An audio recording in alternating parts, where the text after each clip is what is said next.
as Elizabeth Gray arrives at the residence of one Tobias Lane, wealthy man with many a fast friend in high place. She departs from her carriage with the assistance of her retainer, who holds open the door for her for a mysteriously long time before closing. And then at the door where she takes the brass knocker, striking the door thrice, it is not long before it is opened by one of the servants of the house, who welcomes her in graciously and informs the master of the house whom is here to visit. It seems almost at once that curious conversation fills the living room, as Tobias naturally insists that Elizabeth sit and talk. There has been so many things developing and happening, and he wants her to have a look at something very queer that he has been struggling to decipher. Perhaps she'll have more luck. And yet, none of them seem to notice that as this conversation takes place, one of Tobias's pet animals seems uneasy. And it's not just due to Elizabeth's presence. In fact, even the stairs seem to feel that something is off, as the phantom steps make their way up towards the library.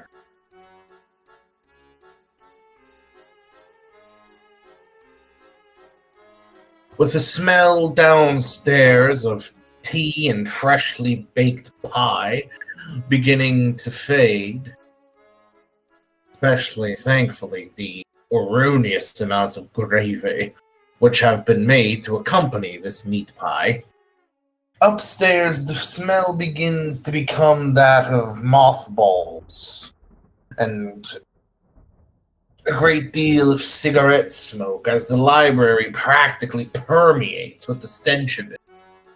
Inside of which, a single man is still in his chair, though rather lazily, leaned back far into the chair, his shoulders against the midsection of the back, his finger lazily dragging down the page as his hat rests on the side. He genuinely seems like he would rather be doing anything else than poring over this book, yet here he is, poring over the book nonetheless. Dressed in nothing but a shirt, which is loosely fitting, a necklace of leather, which goes underneath the collar, and a pair of trousers and workman's boots on his feet. With that, as Elizabeth is providing distraction downstairs. How are you distracting, good Tobias? Tobias, who in his sausage-like fingers holds a piece of paper, suggesting that perhaps you might make some sense of nonsense. It's been giving him quite a fuss. First, I will start off by asking him how his day was, the typical pleasantries you might expect of someone of Elizabeth's status in this age when talking to a superior.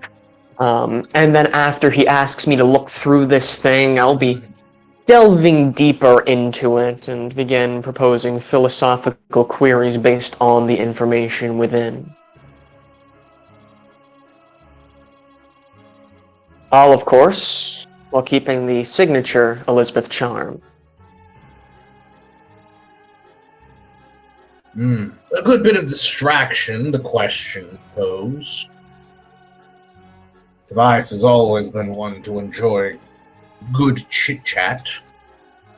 He describes everything to you about his day for what he had for lunch that day. In great detail, including how many glasses of wine he washed it down with. Just 3. And in describing how much he dislikes the very tasteful presence of paprika. Foul spice it is. No idea how the Slavs view it. But he supposes that too is one of the great mysteries of the earth. And then he presents you this queer symbol, which, yeah, that's a new one to you. Ah, I see. Though parts of it do vaguely remind you of the Tremere. Yeah. Hmm. Yeah, no, it does have Tremere vibes to it. I'd like to look into this a little bit more, study it, see how much of it reminds me of the Tremere, and if this is a potential Masquerade violation. Yes, you may make an intelligence and occult. You are positively convinced that you have stumbled across something related to the Tremere and Tribute, suggesting relations to Sabbat. So how Tobias might have come across such a thing is doubly worrying. Oh shit, is there something Sabbat related going on in this place? That's the last thing you need. Could be good blackmail, though. She'll take a closer look at it, studying it. Not very well aware of the Sabbat, nor the Tremere within the Sabbat, I'd wager. Elizabeth will lean in and scan it, giving a nice squint to her eyes as she takes half of the paper from Tobias. Yes, this is quite an odd spectacle. Where might you have come across this? It was brought to me by one of the vessels of the Weeping Moon. Naturally, it was Father Thomas. I don't know if you've quite met him yet. You haven't been to the last couple of ritual orgies.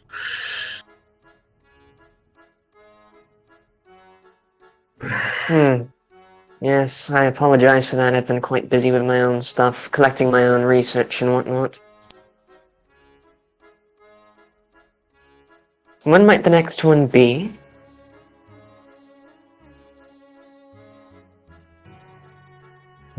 Darndest luck is that we've been rather distracted lately. In fact, Byfield is presently upstairs looking into something which reputedly killed a couple of the Harvest Moons. Quite odd. Quite odd. What? More so, Mrs. Gray, if I might be so bold. He reaches forward, resting his big sausage fingers on one of your knees as he leans in. I have reason to believe that one of the Weeping Moons is plotting against him. You haven't been involved in some of what's been going on here in the house, so I was hoping that perhaps you might be able to assist me for all time's sake. I can assure that I will remember such a thing. I might be able to assist, though my skills are decently limited. It depends on what you wish me to do. We will be having a gathering not long from now. At said gathering, I would like to perform a ritual, binding a spirit of which I have been researching. In such, it does call for sacrifice. I believe I would give you the blade, yet before you could plunge it into the chest of the prophet subject, put it into Blackwell's backside.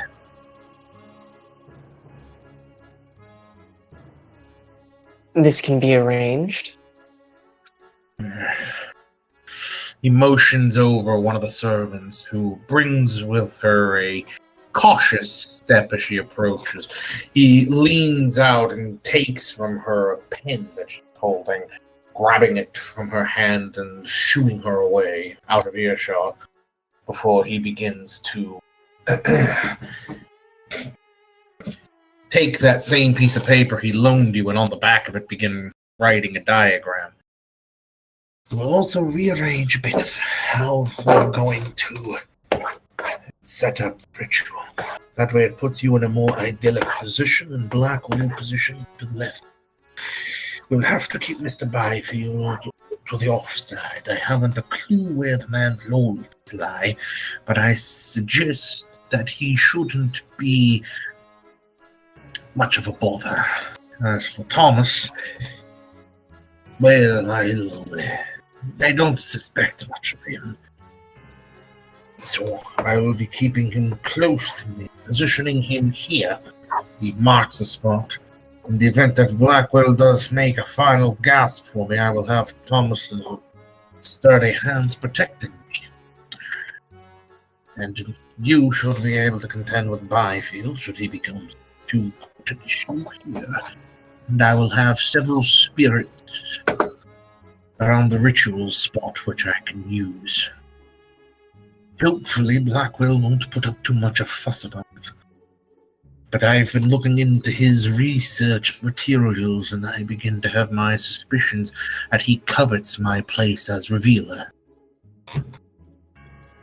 I have also good reason to believe he has been communing with spirits that are a bit beyond his ken, being a user of the anima. Most troubling indeed. It definitely sounds like a plot to overthrow something. Departing from Elizabeth downstairs, we go upstairs to Alden in the library, whom is joined, unconsciously, on the behalf of the other party, by the Mr. Byfield mentioned by Tobias Lane downstairs. A man who, between his poring over, very begrudgingly, a book, occasionally pulls at the knife on his belt before putting it away. Getting, again, the distinct impression he would probably rather be stabbing somebody than reading a book.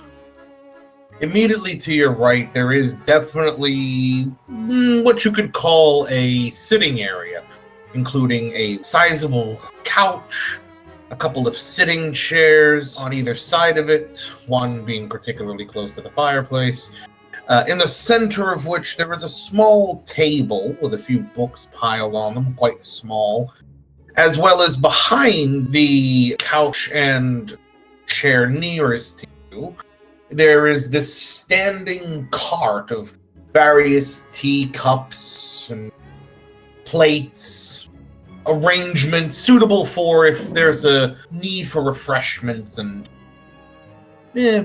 biscuits, sandwiches, maybe a macaroon.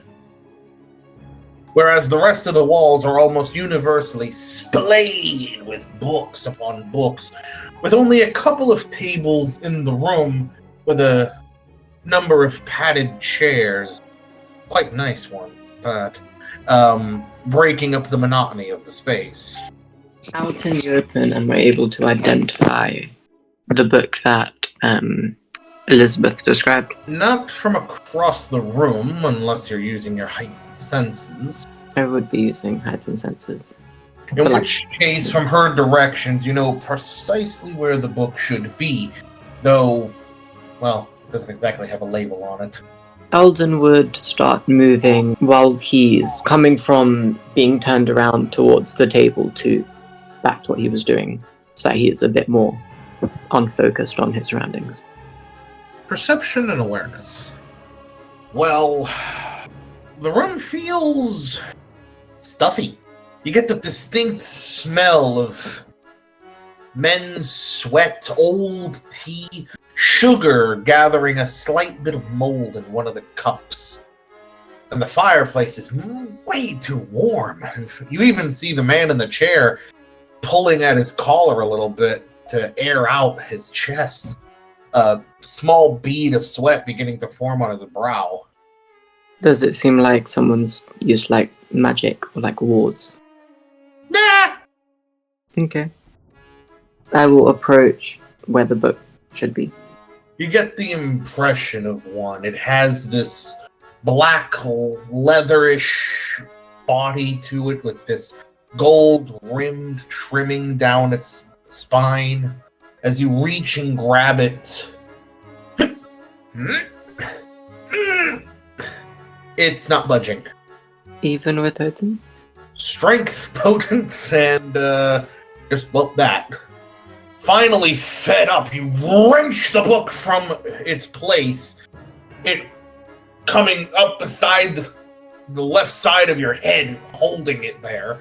A stream of dust coming off of the shelf into your face. Thankfully, you don't breathe, otherwise you might sniff or cough at it. Even so, you have just narrowly avoided breaking your obfuscation in just pulling a book from the fucking shelf. Do there seem to be any other books of interest? Perception and investigation. There's a couple of books of interest. For one, the existence of evil spirits proved, and their agency, particularly in relation to the human race, explained and illustrated by Walter Scott, as well as the Dogme et Rituel de la Haute Magie by Israel Regardi. And, but of course you can't forget The Key of Theosophy by Helena Blatsky. Strange, never heard of this one. And the book itself seems eerily new. If I was to try to take one of those books, would I have the same problem? Only one way to really find out. You can't really tell by staring at them. Alden would go up to the first book and lightly pull it to see if it gives up any resistance. Intelligence and awareness. As you reach for the book, you hear a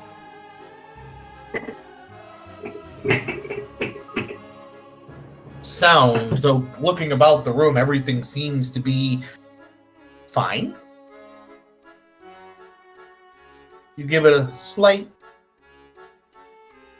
pull on the top of the spine.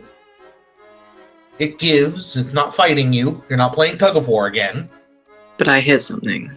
Briefly, though, you were unable to determine from where. For me to leave, is there really a problem with that? You just have to make your way through the door the whence you came. And hope that Elizabeth is distracting the fat gentleman you met downstairs. A sudden clattering happens as from nowhere, with no discernible reason, the entire cart collapses, sending plates shattering, cups flying. One of them rolls right between your legs, your foot just barely moving to the side in time to dodge it, as a mess has spewed out on the floor. The man in the chair standing up, pulling his skinning knife. He drops the book immediately and pulls a Webley from behind him. Can I leave now? Dex and stealth. As you begin to make your way forward, the man enters your field of vision, sweeping his head around. He taps at one of the broken cups, spreading it out, making you have to pull back your foot. You begin to eke your way to the right when you hear a sudden... as one of the chairs pulls out from the table. Immediately, the man has his gun trained on it, his arm blocking your path. You still haven't been seen yet, but if you were still mortal, the two of you would look very compromising, considering it looks like you're either about to give him a hug or a kiss. Okay. Most definitely fucking with you. Wits and awareness. You feel the book in your left pocket beginning to rise of its own accord. The one with the black leather and gold trim. You can feel a vague trembling against the fabric of your jacket. So wait, this guy's right in front of me, yeah? Directly in front of you. Is there anything by my side, near me, other than that table? There is a chair to your right, slightly ahead of you. A table further to the right. Behind you, broken plates and a couple of mugs that seemingly of their own accord are rolling across the ground in circles, almost like a penny that you drop and it starts wobbling. And to your left is the chair he was previously sitting in, creaking as though something is sitting in it. I will say, though, technically, the area behind the couch, admittedly over and or around the broken plates and such, is unperturbed. But at this point, this library just seems to fucking hate you. As you begin to move under his arms, lowering first the right half of your body, your head tilting as you move under it, bringing the left half of your body, one of the teacups from the ground behind you swishes up into the air, directed at you. With a frightening accuracy, the man brings around his revolver and swats it to the side before he starts muttering, "Blimey, hell is going on here." He takes a step back. You take a step back with him. His back almost pressed against you. You walk back as he walks backward towards the door, the fireplace brimming for a moment as the flames creep higher. Really quickly, give me a wits and athletics. You suddenly feel a sharp tug at your entire body, dragging you backward. You catch yourself, though your obfuscation is most certainly broken, as the weight of your jacket once again settles over your shoulders and down by your sides by the weight of books. The man, hearing something, begins to whirl around, his knife slashing his pistol just over the wrist, ready to shoot whatever he cuts. So you have a split second to roll your initiative and hopefully go before him. Thankfully, your dex is really high right now. Yeah. Can I ask another thing real quick? So wait, what's happening with my trench coat? Is the book still in there? Yes, you can still feel the weight of books. Okay, but it's not like flying away. No books are flying at the moment, thankfully. Your head is not about to get bombarded. Okay. He's human, right? He breathes. Okay. You can hear his heartbeat, thanks to your auspex. Though he is frighteningly calm at the moment. You have more anxiety of what's happening than he does. You can see the motion of the right arm coming around with the knife, the left wrist coming over the right as he prepares to slash and shoot whatever the fuck is behind him. You have a split second to react before he gets an eye full of Nosferatu Cha. Yeah, I'm going to swing at him with my fist fist at the face to knock him out. Basically. Yep, alright. Strength and brawl. Just as the left side of his face starts to look close to your direction, if you had to guess, he's looking just over your shoulder, seeing the color of your coat. Your fist connects with his lower jaw, and you can hear the crack and feel the vibration of one of his teeth coming loose and his neck breaking to the side. Not dead, but you've certainly popped some cartilage as he spins back the direction he came, falling to the floor in a lump. Ugh. His pistol, revolver, skids across the rug. His knife fallen in front of him. You stand there, your fisticuffs still up as you see the pistol hover into the air and take aim at you. Fuck this house. Can I do something? Yes. How close is the door to me? Literally right behind you, and it would be a lot easier and faster to just slip out of the room, close the door. Yeah, I'm gonna do that. Dex athletics. Spinning out of the room, you snatch the door handle and begin to shut it closed as you see the pistol flying towards you, until it's just as you close the door and hear that you realize it didn't shoot. Instead, it was thrown at you like an angry housewife throwing her shoe. At that point, you've had enough of this fucking mess. With that, we'll have our first intermission, as you have successfully gotten the fuck out. However, when you do get outside, you realize the book you had has been swapped out with another one. Though you do have the other ones. Instead, you have a copy of the Magus, or Celestial Intelligencer, but you do still have the existence of evil spirits, Dulcime et Ritual, La Rouge Magie, and, yeah. Not quite what was on the list, but... Anyway, 5-minute intermission.